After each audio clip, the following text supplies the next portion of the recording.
हम प्रयास करते हैं अपने गुरुदेव भगवान को प्रसन्न करने का, और जब हम गुरुदेव भगवान को प्रसन्न करने की तरफ आगे बढ़ेंगे तो काल हमसे उतना ही नाराज होगा।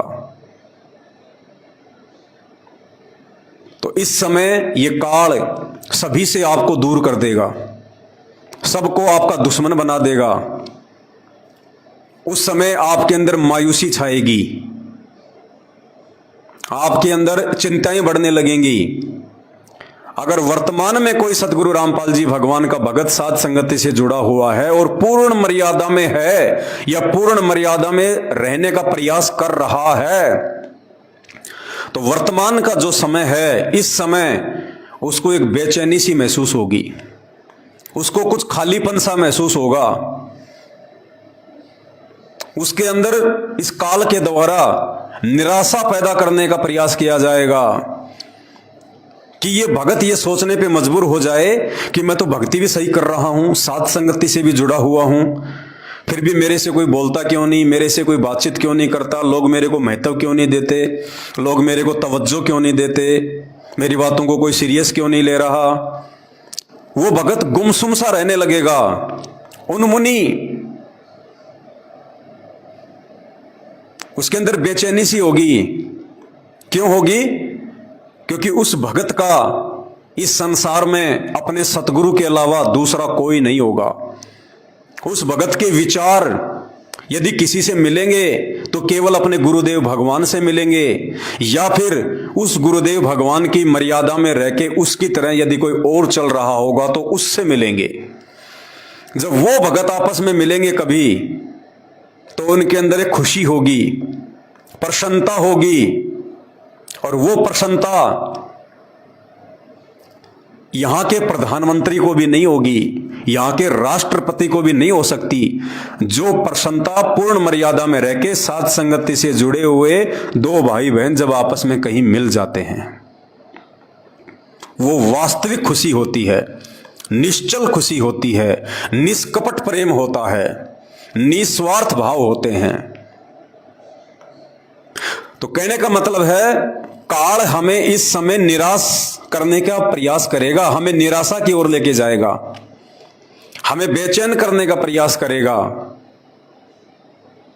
लेकिन हमने इन बातों को ध्यान रखना है कि यदि आपके अंदर इस प्रकार के भाव उत्पन्न हो रहे हैं, आपके अंदर इस प्रकार की क्रियाएं चल रही हैं, निराशा वाली, बेचैनी वाली, गुमसुम वाली, जैसे कुछ खो गया हो, जैसे किसी का कोई मर जाता है, कोई परिचित, कोई खास आदमी, तो उसका किसी दूसरे से बातचीत करने का मन नहीं करता है, किसी के घर जाने का मन नहीं करता है, अच्छा खाने का मन नहीं करता, अच्छा पहनने का मन नहीं करता, हमेशा एक मीठी मीठी टेंशन सी बनी रहती है, एक चिंता सी बनी रहती है। चिंता क्या?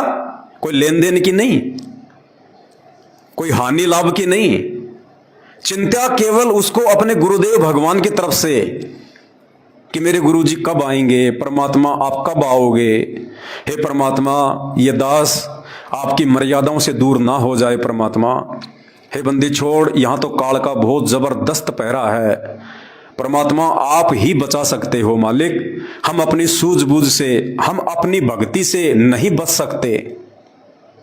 हे गुरुदेव, हम चाहे दिन रात माला क्यों ना कर लें, हम चाहे दिन रात कितना ही मर्यादा में रहने का प्रयास क्यों ना करें, भले हम पूर्ण मर्यादा में हैं, फिर भी गुरुदेव आप ही बचाओगे। यानी उस भगत का वो चिंतन, वो बेचैनी, वो खामोशी, वो निराशा, वो उन्मुनी अपने गुरुदेव को लेके होगी, मर्यादाओं को लेके होगी, भक्ति को लेके होगी। और यही एक सच्चे, अच्छे और नेक भगत की पहचान है। परमात्मा की वो वाणी याद करो, गुरु को कीजिए दंडवत और कोटि कोटि प्रणाम, कीट न जाने भृंग को गुरु कर ले आप समान। ये पहचान है इस समय। यदि आप संत रामपाल जी की पूर्ण मर्यादा में रह के और साध संगति से जुड़ के भक्ति कर रहे हैं, तो कीट न जाने भृंग को गुरु कर ले आप समान। परमात्मा आपको इस काल के जाल से धीरे धीरे बाहर निकाल के अपनी सीमा में प्रवेश करवा रहे हैं। गुरु आपको अपने जैसा बनाने का प्रयास कर रहा है। और एक वाणी और है परमात्मा की,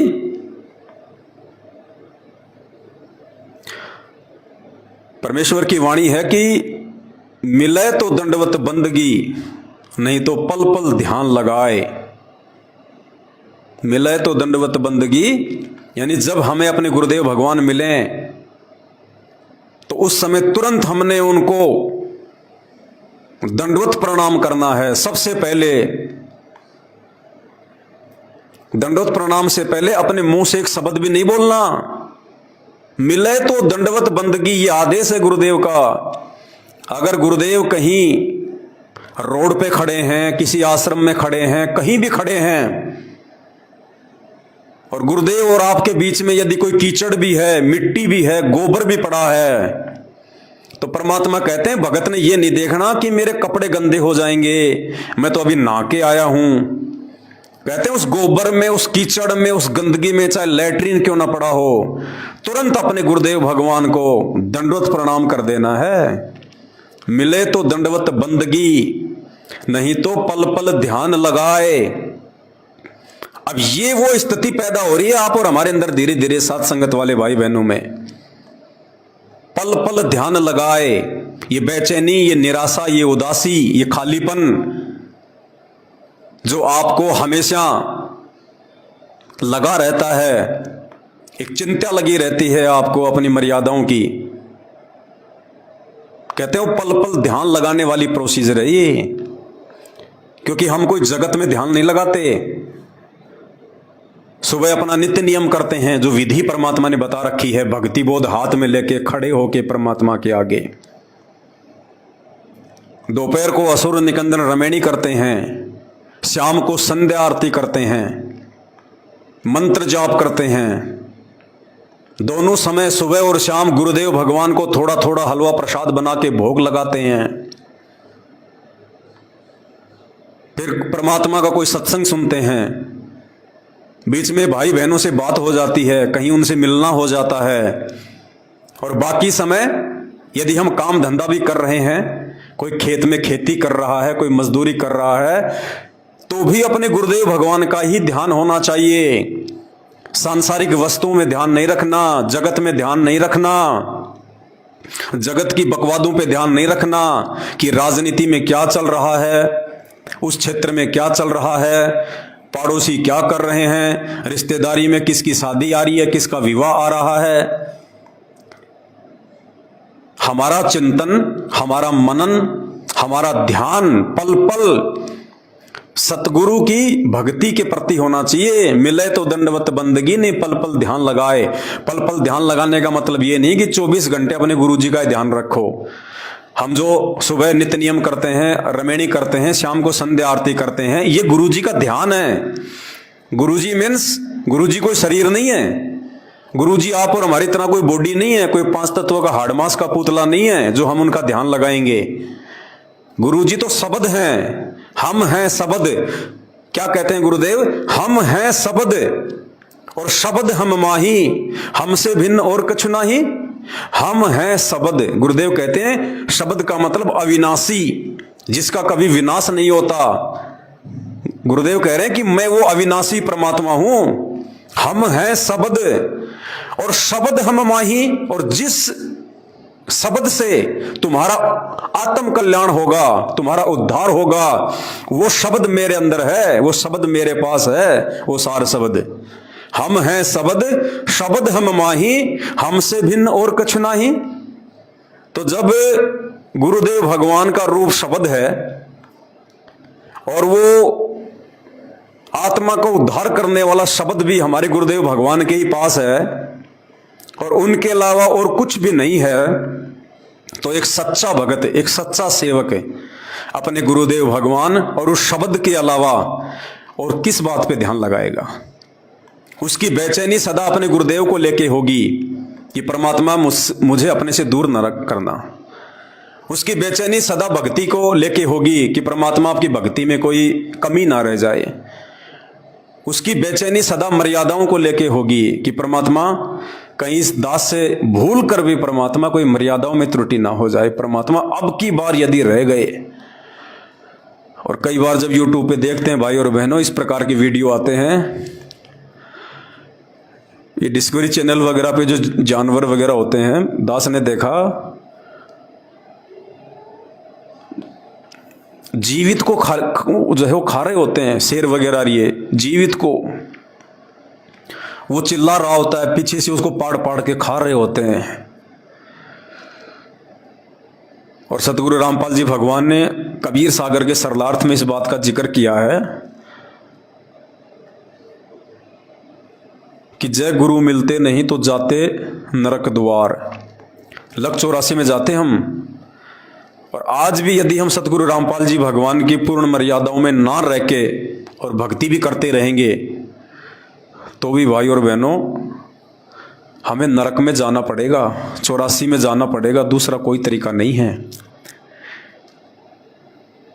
और फिर गुरुजी ने क्या लिखा उसमें पुस्तक में, फिर तुम बैल बनोगे, भैंसा बनोगे। और भैंसा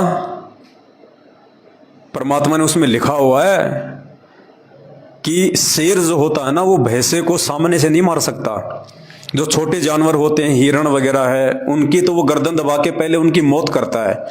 शेर उनकी सांसों को रोक देता है, तो वो जानवर जो है वो मर जाता है, उसके बाद उसको खाता है। लेकिन भैंसा हो गया, हाथी हो गया, गेंडा हो गया, बड़े बड़े जो जानवर हैं, विल्ड बीस्ट हैं, उनको शेर सामने से नहीं मारता, बाघ उनको सामने से नहीं मारता। 3-4 शेर मिलके उसको नीचे गिरा देते हैं, और नीचे गिराने के बाद में फिर उसको पीछे से सबसे पहले उसके गुदा द्वार को फाड़ते हैं। अब सोचिए, और जब तक वो आधा नहीं खा लिया जाता है तब तक उसकी मृत्यु नहीं होती। और पुण्यात्मा वो कितना तड़पता होगा, कितना चिल्लाता होगा, है तो उसके अंदर आत्मा ही, जैसे हमारे अंदर आज आत्मा है। अब हमें यदि कोई कुत्ता, 2-4 कुत्ते मिलके आपस में हमारे को दबोच लें या किसी बच्चे को दबोच लें और फिर उसको नोच नोच के खाएं, उसको जीवित को, जिंदा को, सोचिए कितना दर्द होगा। गरम रोटी हाथ से लग जाती है, उसमें कितना दर्द होता है, और वो उसको फिर नोच नोच के खाते हैं, जिंदा को, जीवित को। तो ये दुख फिर भोगने पड़ेंगे, जगत को तो सीधे सीधे भोगने पड़ेंगे, जो लोग संत रामपाल जी की शरण में नहीं हैं। क्योंकि संत रामपाल जी के अलावा तो ब्रह्मा विष्णु महेश भी मोक्ष प्राप्त नहीं कर सकते, इनको भी लक 84 में जाना पड़ेगा। देवी देवताओं को भी लक 84 में जाना पड़ता है। संत रामपाल जी के अलावा, इस कल की भगवान के अलावा तो धरती पे मोक्ष है ही नहीं। और इनकी शरण में आने के बाद में यदि कोई गलती कर देगा, मर्यादा तोड़ेगा, अपने गुरुदेव को नाराज करने वाले कुकर्म करेगा, कार्य करेगा, उनका वचन तोड़ेगा, वो भगत भी लक 84 में जाने से नहीं बचेगा।